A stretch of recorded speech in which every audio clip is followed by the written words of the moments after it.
I am an employer, I have a contractor who says that they're an employee. What happens if I have it wrong? As we said, more technical. The questions are becoming more technical. Yeah. However, this is very, very important mainly from an employer's point of view, because if you get it wrong, the penalties can be quite draconian. Yes. If you're a contractor, you draft up a contracting agreement and you have the arrangement, and at the end of the week or the end of the month or whatever, you put your bill into the boss, to the company or whatever, and you get paid. If you get over roughly $68,000, then you have to register for GST, and then you become subject to GST. But that's just a technicality.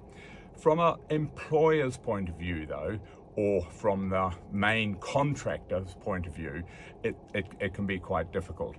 If it turns out that actually the person is not a contractor or is deemed not to be a contractor but is an employee, then the employer can get hit with all sorts of penalties. Now, the penalties are things like having to back pay holiday pay, allow for sick pay, make KiwiSaver contributions, because of course if you're a contractor you don't get KiwiSaver contributions, and there can be other entitlements, and they can all add up.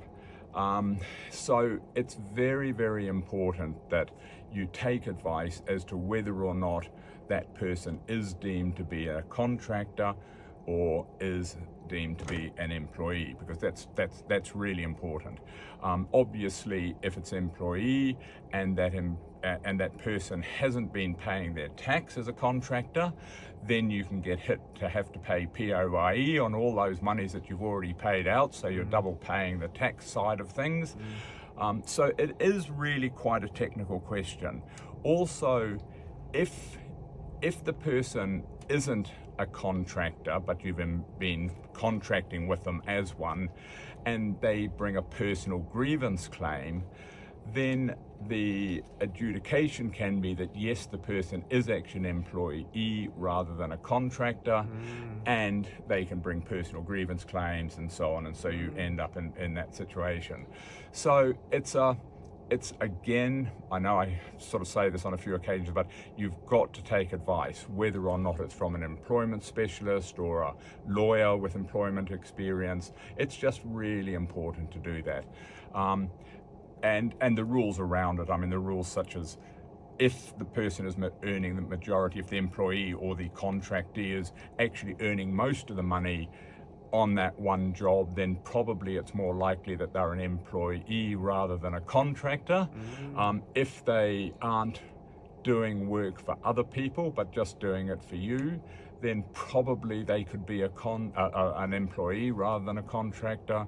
So just be very, very careful, because if you are wrong, and often you only find out you're wrong when the employee or contractee is disgruntled and brings a claim against you, and then you have these awful.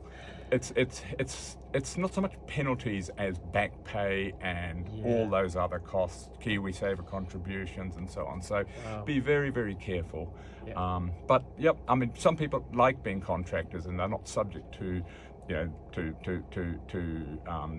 absolute direction from the main contractor, from the boss, as it were.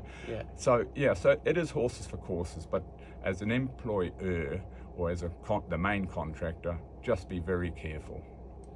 Right, amazing. Thank you.